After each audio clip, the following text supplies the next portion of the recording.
that end goal, it's not impossible. It's just, Mhm. it's literally like everything. It's just a matter of time. It's just about being able to stay in it, which Mhm. sometimes can feel so hard, And exhausting. Yeah. exhausting. And it's actually interesting question for you.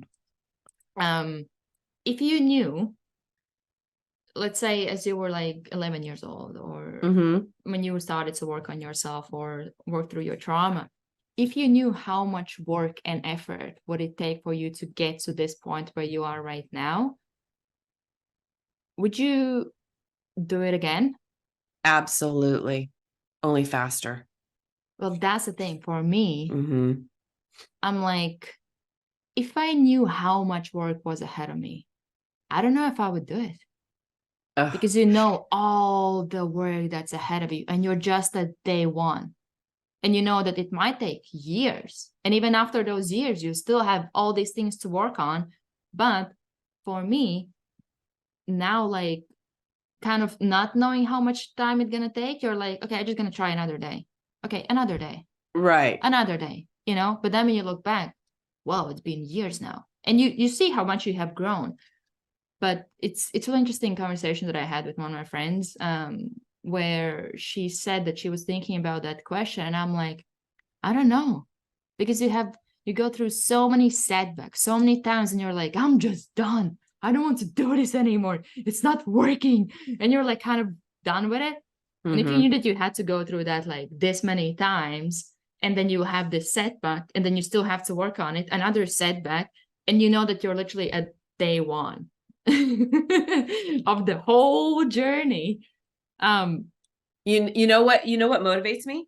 Because this is what was in my head when I started my healing journey. I don't want to feel like this anymore. mm, I don't want to feel like this anymore. I never called myself broken, which I'm really proud of, because we're not broken. We are yeah. not broken.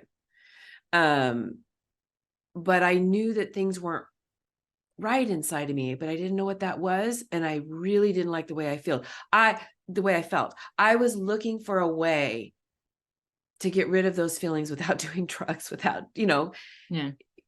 you know, but, but I wanted to get rid of that pain. I knew I was in Mm. pain.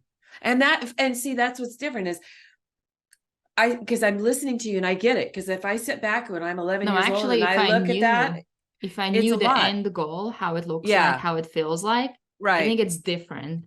Because if you Correct. go with not knowing, yeah, it's an interesting one, because It it's is. something that only you, knowing how much work you have put in yourself, you know how much work it actually is. It's not something Mm-hmm. that you see on Instagram, like short video telling you that, oh, I was here, now I'm there, you know? Woo. And yeah, and you get reinforced with those messages, and you're like, how long is it gonna Yeah. take for me? How long is Yeah. it gonna take for me?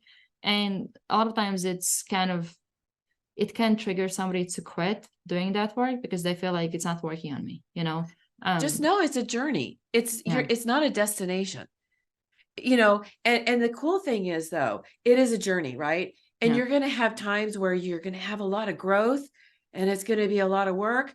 And then you're going to get a little break. You're going to have a measure of growth. Whew, and you're going to take a little break. And then you're going to go ahead. It's a journey and it's not a destination. And if we look at it like, well, once I get that, I'm going to be happy. You're going to be forever unhappy.